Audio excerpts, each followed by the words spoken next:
Esdras, chapitre 9. Cela fait, les chefs se sont approchés de moi en disant: Le peuple d'Israël, les prêtres et les Lévites ne se sont pas séparés des populations installées dans la région.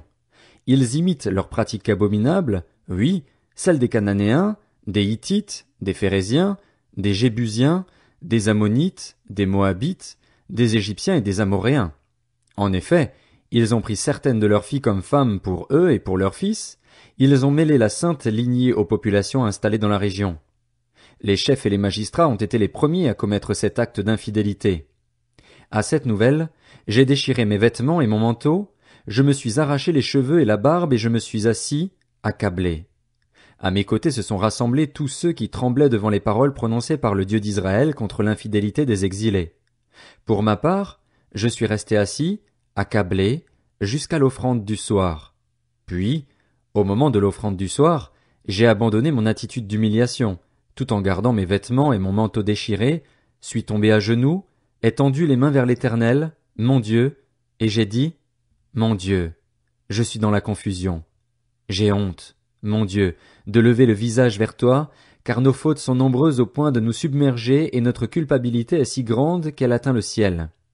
Depuis l'époque de nos ancêtres et jusqu'à aujourd'hui, nous avons été grandement coupables, et c'est à cause de nos fautes que nous avons été livrés, nous, nos rois et nos prêtres, à la domination des rois étrangers, à l'épée, à la déportation, au pillage, à une honte pareille à celle qui couvre aujourd'hui notre visage.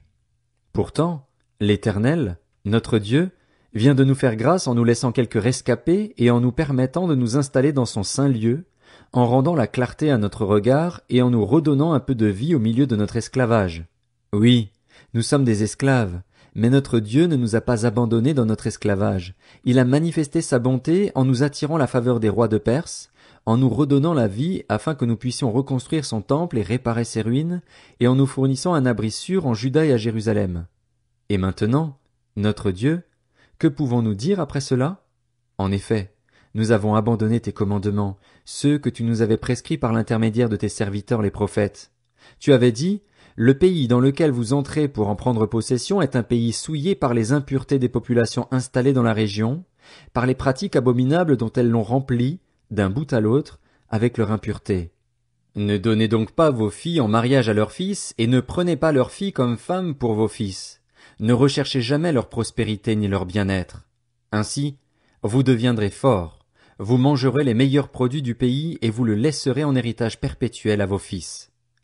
Après tout ce qui nous est arrivé à cause de nos mauvaises actions et de notre grande culpabilité, et même si toi, notre Dieu, tu ne nous as pas punis avec toute la sévérité que méritaient nos fautes et nous as accordé ces rescapés, allons-nous recommencer à violer tes commandements et à nous allier par mariage avec des peuples capables de pratiques aussi abominables?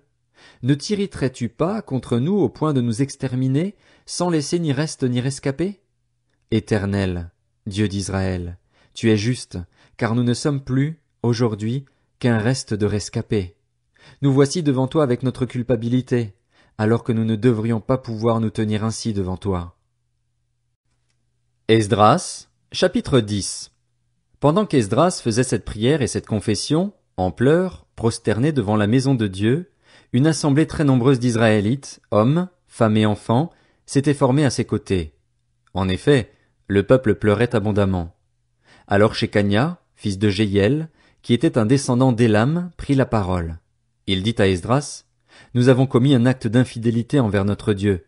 Nous avons installé chez nous des femmes étrangères, issues des peuples qui habitent le pays. Pourtant, en dépit de cela, il y a un espoir pour Israël. Concluons maintenant une alliance avec notre Dieu en renvoyant toutes ces femmes et leurs enfants, suivant l'avis formulé par toi, Seigneur, et par ceux qui tremblent devant les commandements de notre Dieu, et que l'on se conforme à la loi. Lève-toi, car cette affaire est de ton ressort. Quant à nous, nous sommes avec toi, fortifie-toi et agis. Esdras se leva. Il fit jurer aux chefs des prêtres et des Lévites et à tout Israël qu'il ferait ce qui venait d'être dit, et ils s'y engagèrent par serment. Puis Esdras quitta le devant de la maison de Dieu et se rendit dans la chambre de Jochanan, fils d'Eliashib. Il resta là sans manger ni boire, parce qu'il était en deuil à cause de l'infidélité des exilés. On fit passer dans Juda et à Jérusalem un message à l'intention de tous les Juifs issus de l'exil. Ils devaient se réunir à Jérusalem. Tout homme qui ne s'y serait pas rendu dans un délai de 3 jours se verrait, conformément à l'avis des chefs et des anciens, confisquer tous ses biens et serait lui-même exclu de l'assemblée des exilés. Tous les hommes de Juda et de Benjamin se rassemblèrent donc à Jérusalem dans les 3 jours.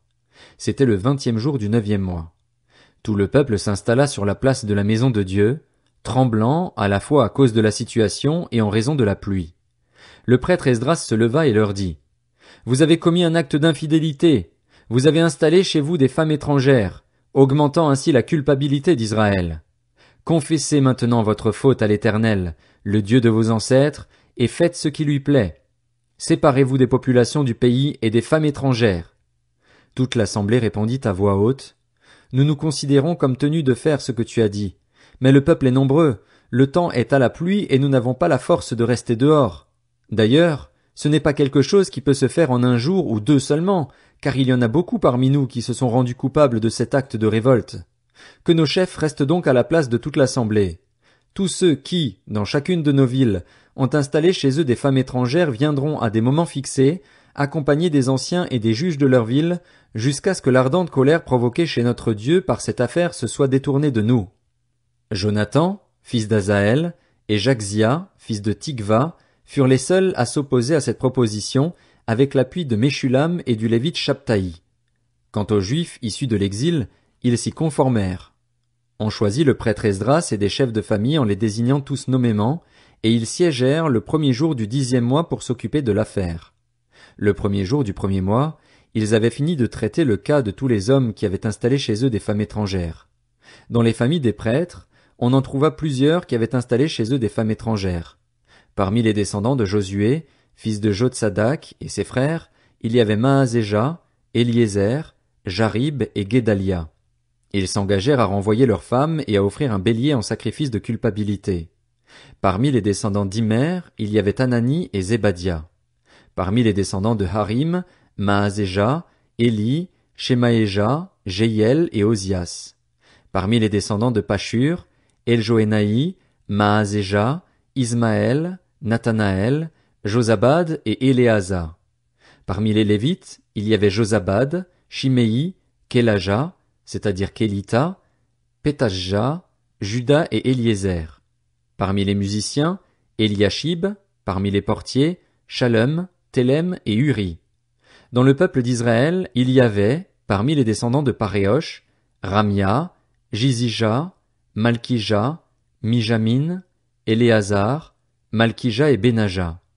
Parmi les descendants d'Élam, Matania, Zacharie, Jéiel, Abdi, Jérémoth et Éli. Parmi les descendants de Zatu, Eljoénaï, Eliashib, Matania, Jérémoth, Zabad et Aziza. Parmi les descendants de Bébaï, Jokanan, Anania, Zabaï et Atlaï. Parmi les descendants de Bani, Meshulam, Maluk, Adaja, Jashub, Sheal et Ramoth. Parmi les descendants de Pachat Moab, Adna, Kelal, Benaja, Maazéja, Matania, Betsalil, Binui et Manassé. Parmi les descendants de Harim, Eliezer, Jishija, Malkija, Shemaéja, Siméon, Benjamin, Maluk et Shemaria. Parmi les descendants de Hashum, Matnaï, Matata, Zabad, Éliphélet, Jérémaï, Manassé et Shiméi.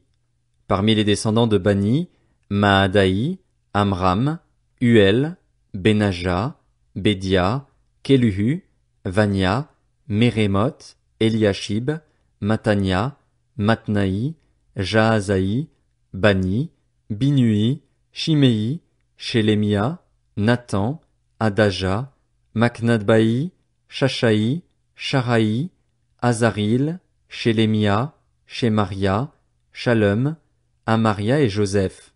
Parmi les descendants de Nébo, Jéiel, Matissia, Zabad, Zébina, Jadaï, Joël et Benaja. Tous ces hommes avaient pris des femmes étrangères, et certains avaient eu des enfants d'elles. Néhémie, chapitre 1. Durant le mois de Kisléu, la 20e année du règne d'Artaxerxès, alors que je me trouvais à Suse, la capitale, Hanani, l'un de mes frères, est arrivé avec quelques hommes de Juda. Je les ai interrogés au sujet des Juifs rescapés de la déportation et au sujet de Jérusalem. Ils m'ont répondu: les rescapés de la déportation se retrouvent là, dans la province, au comble du malheur et du déshonneur. La muraille de Jérusalem est pleine de brèches et ses portes ont été réduites en cendres. À cette nouvelle, je me suis assis, j'ai pleuré et j'ai porté le deuil durant des jours, jeûnant et priant devant le Dieu du ciel. J'ai dit: Éternel, Dieu du ciel, Dieu grand et redoutable, toi qui conserves ton alliance et ta bonté à ceux qui t'aiment et qui respectent tes commandements, je t'en prie, prête-moi une oreille attentive et que tes yeux soient ouverts. Écoute la prière que moi, ton serviteur, je t'adresse en ce moment. Jour et nuit, j'intercède pour tes serviteurs les Israélites en confessant leurs péchés, ceux que nous avons commis contre toi. Oui, ma famille et moi, nous avons péché. C'est certain, nous nous sommes mal comportés envers toi, nous n'avons pas respecté les commandements, les prescriptions et les règles que tu avais données à ton serviteur Moïse. Souviens-toi donc de la parole que tu as ordonné à ton serviteur Moïse de prononcer. Si vous vous montrez infidèles, je vous disperserai moi-même parmi les peuples, mais si vous revenez à moi, si vous respectez mes commandements et les mettez en pratique, alors, même si vous êtes exilés à l'extrémité du ciel, je vous rassemblerai de là et je vous ramènerai à l'endroit que j'ai choisi pour y faire résider mon nom. Ils sont tes serviteurs et ton peuple, ceux que tu as rachetés par ta grande puissance et ta force. Seigneur, prête donc une oreille attentive à la prière de ton serviteur et à celle de tes serviteurs qui prennent plaisir à craindre ton nom. Donne du succès à la démarche de ton serviteur. Permets-lui de gagner la compassion de cet homme. J'étais le responsable des boissons du roi.